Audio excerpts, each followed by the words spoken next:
నిజామాబాద్ జిల్లాలో ఓ చిరుత మృతి చెందింది. విద్యుత్ స్తంభం ఎక్కడంతో షాక్ కొట్టి చనిపోయింది చిరుత.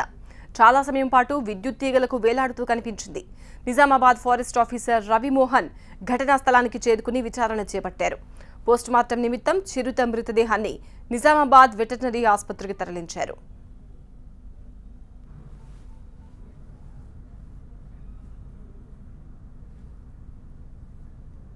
నిన్న మల్లారం అటవీ ప్రాంతం నుంచి ఓ చిరుత పులి జనావాసాల్లోకి వచ్చింది. స్థానికులు గుర్తించి అటవీ అధికారులకు సమాచారం అందించారు. కానీ అంతలోనే చిరుత విద్యుత్ స్తంభం ఎక్కింది.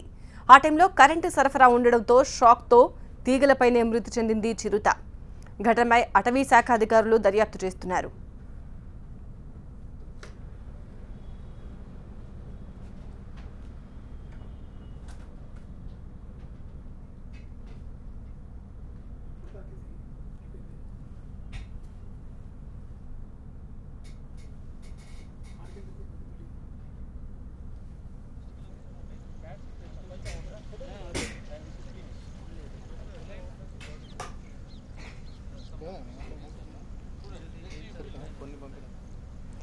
నిజామాబాద్ జిల్లాలో ఓ చిరుత మృతి చెందింది.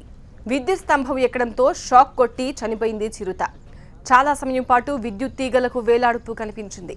నిజామాబాద్ ఫారెస్ట్ ఆఫీసర్ రవిమోహన్ ఘటనా స్థలానికి చేరుకుని విచారణ చేపట్టారు.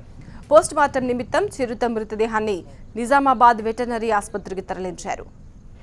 నిన్న మల్లారం అటవీ ప్రాంతం నుంచి ఓ చిరుత పులి జనావాసాల్లోకి వచ్చింది. స్థానికులు గుర్తించి అటవీ అధికారులకు సమాచారం అందించారు. కానీ అంతలోనే చిరుత విద్యుత్ స్తంభం ఎక్కింది. ఆ టైంలో కరెంటు సరఫరా ఉండడంతో షాక్తో తీగలపైనే మృతి చెందింది చిరుత. ఘటనపై అటవీ శాఖ అధికారులు దర్యాప్తు చేస్తున్నారు.